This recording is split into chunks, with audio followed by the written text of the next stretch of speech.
கிறிஸ்துக்கள் அன்பான தேவனுடைய பிள்ளைகளே, ஆண்டவரும் உலக இரட்சகருமான இயேசு கிறிஸ்து விளையற்ற நாமத்தினால உங்கள் எல்லாரையும் வாழ்த்தி ஆசீர்வதிக்கிறேன். இந்த ஏப்ரல் மாதம் 29ஆம் தேதி மங்கள வார்த்தை நிகழ்ச்சி மூலமாக உங்களை சந்திக்கிறது எனக்கு ரொம்ப சந்தோஷம். கர்த்தர் உங்களை ஆசீர்வதிப்பாராக. எல்லோரும் நல்லா இருக்கீங்களா? கர்த்தருக்குள்ளே நல்லா இருக்கீங்கன்னு நான் விசுவாசிக்கிறேன். ஒருவேளை நீங்கள் கெட்டுப்போன நிலைமையில் இருந்தாலும் விசுவாசத்தில் இல்லாததை இருக்கிற போல் அழைச்சி நான் நல்லா இருக்கிறேன் ஐயா அப்படின்னு ஒரு வார்த்தை சொல்லுங்கள். அந்த வார்த்தையை ஆண்டவர் அப்படியே நிறைவேற்றுவார். சரியா? சரி, இன்றைக்கி நிறைய பிள்ளைங்க காலையிலே எழும்பி உட்காந்துட்டு என்னை தேற்ற யாரும் இல்லை, என்னை ஆற்ற யாரும் இல்லை, காயப்பட்டு நிற்கிறேன், காயங்கட்ட யாருமே இல்லை, என்னிடத்துலேருந்து பிடுங்கி சாப்பிட தான் இருக்காங்களே தவிர எனக்கு உதவி செய்ய யாரும் இல்லை அப்படின்னு சொல்லி யாரும் இல்லைன்னு சொல்லிட்டு காலையில் எழுப்பி உட்காந்து புலம்பிகிட்ருக்கிறீங்க. நைட்டெல்லாம் இதையே யோசித்துட்டு நைட்டெல்லாம் தூங்க முடியலை. யோசித்துட்டு இந்த காலை வேளையில் அதுக்கு ஆறுதலாக ஏதாவது ஒரு மங்கள வார்த்தை கிடைக்குமான்னு நீங்கள் அவளோட காத்துட்ருக்கிறீங்க. இன்றைக்கி உங்கள் கேள்விக்கு பதிலை கர்த்தர் கொண்டு வரும்படி ஒரு மங்கள வார்த்தையை தராரு. சங்கீதம் 23:4 இப்படியாய் சொல்கிறது: தேவரீர் என்னோட கூட இருக்கிறீர், உமது கோலும் உமது தடியும் என்னை தேற்றும். என்னை தேத்த யாரும் இல்லைன்னு சொன்னீங்கல்ல, ஆண்டவர் சொல்கிறார், நான் உன் கூட இருந்து என்னுடைய கோலும் என்னுடைய தடியும் உன்னை இனி தேற்றி எடுக்கும். தேராத உன்னை தேற்றி எடுக்கும். தேற்றறிவு இல்லாமல் இருக்கிற உனக்கு ஆறுதலை கொடுக்கும். தேராத உன் பிள்ளையை தேர வைக்கும். தேராத உன்னுடைய தொழில் ஸ்தாபனத்தை மறுபடியும் தேற்றி தருவார். தேராத உன்னுடைய ஊழியம் மறுபடியும் தேறி வரன்னு ஆண்டவர் சொல்கிறார்.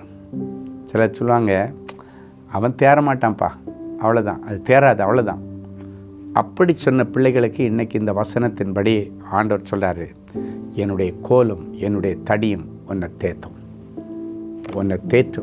உனக்கு ஆறுதலையும் கொடுத்தும் உன்னை தேத்தி தூக்கி கொண்டு வரவும் செய்யும். வாழ்க்கையில் பாழடைஞ்ச சூழ்நிலையில் இருக்கிறியா? நீ இன்வெஸ்ட் பண்ண இடம் எல்லாம் பாழடைஞ்சு கிடக்கு.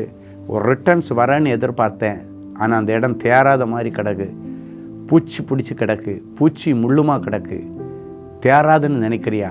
இன்றைக்கி ஆண்டவருடைய கோலும் தடியும் அந்த இடத்தையும் தேர்த்தி தரும். அந்த இடத்துக்கு சொந்தக்காரனாக இருக்கிற ஒன்றையும் தேத்தும். தேராத உன்னுடைய தொழில், தேராத உன்னுடைய ஊழியம், தேராத உன்னுடைய படிப்பு இனி தேரும்படி கர்த்தர் உனக்குள்ளே எழுந்தருளி வருகிறார். தான் தேவரீர் என்னோட கூட இருக்கிறீர். ஆண்டவர் ஒரு மனுஷன் கூட இருந்தால் தேராதவெல்லாம் தேறி வந்துடுவான்.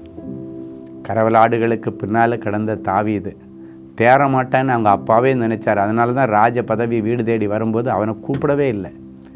ஆனால் கர்த்தர் அவனை தேத்தி இஸ்ரவேலுக்கு ராஜாவாக அபிஷேகம் பண்ணினார். அதே ஆண்டவர் இன்னைக்கு உங்களுக்கு அப்படி ஒரு அற்புதத்தை செய்து உங்கள் வாழ்க்கையை ஆண்டவர் மகிழ பண்ணுவார். கவலைப்படாதீங்க. ஆண்டவரே, என்னை உங்கள்கிட்ட ஒப்படைக்கிற ஆண்டவர், இந்த காலைவிலே என்னை தாழ்த்துறப்பா. எல்லாரும் என்ன தேராதுன்னு ஒதுக்கிட்டாங்க. என்னை ஒரு டீம் பிரிக்கும்போது கூட கடைசியாக தள்ளப்பட்ட கல் மாதிரி ஏதோ ஒரு இடத்துல நான் விழுற மாதிரி தான் இருக்கே தவிர, அந்த டீம் பிரிக்கும்போது எனக்கிட்டேயும் சாமர்த்தியம் இருக்குது, என்கிட்டேயும் திறமை இருக்குன்னு ஒருத்தருமே என்னை எடுக்க மாட்டேன்றாங்க. ஆண்டவரே, கடைசியாக நான் தனியாளாக நிற்கிறேன், வேறு வழியில் ஒரு டீமில் நான் விழ வேண்டியது மாதிரி இருக்குது. அப்படியெல்லாம் நீங்கள் யோசித்துட்ருக்கிறீங்களா? இல்லைன்னா நான் சப்ஸ்டிடியூட்டாகவே என் லைஃப்பை ஓட்டிகிட்ருக்கிறேன்.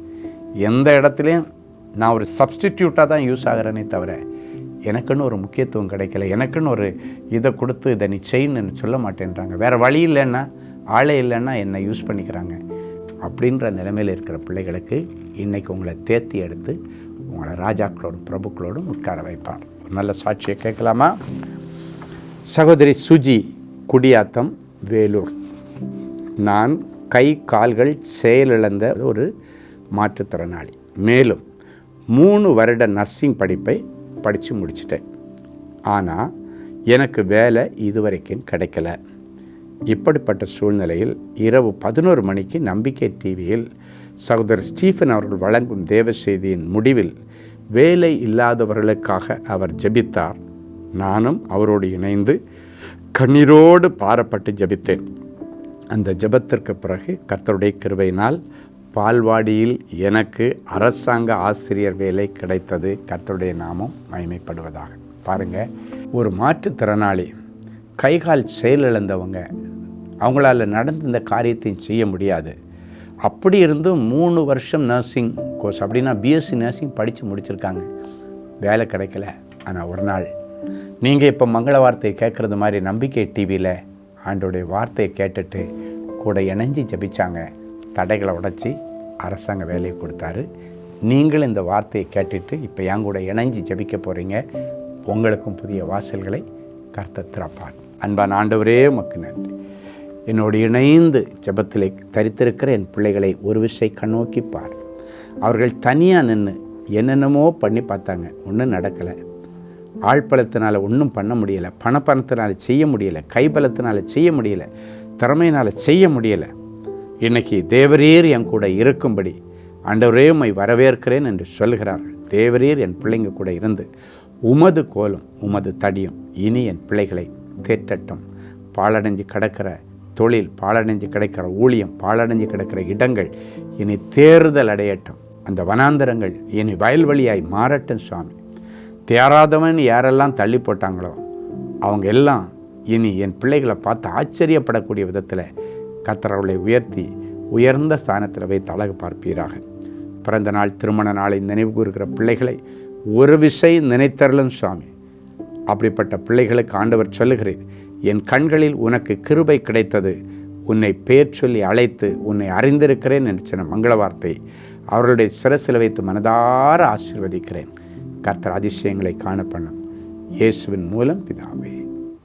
அன்பு தேவனுடைய பிள்ளைகளே, இந்நிகழ்ச்சியின் மூலம் நீங்கள் பெற்றுக்கொண்ட ஆசீர்வாதங்களையும் உங்கள் ஜெப விண்ணப்பங்களையும் அனுப்ப வேண்டிய முகவரி: தேவனின் அன்பு ஊழியங்கள், Vinayak avenue, OMR road, Okkiyam, Thoraipakkam, Chennai 600097. மேலும் 24 மணி நேர ஜெப உதவிக்கு 04424579999 மற்றும் 9941150999 என்ற எண்களுக்கு தொடர்பு கொள்ளுங்கள்.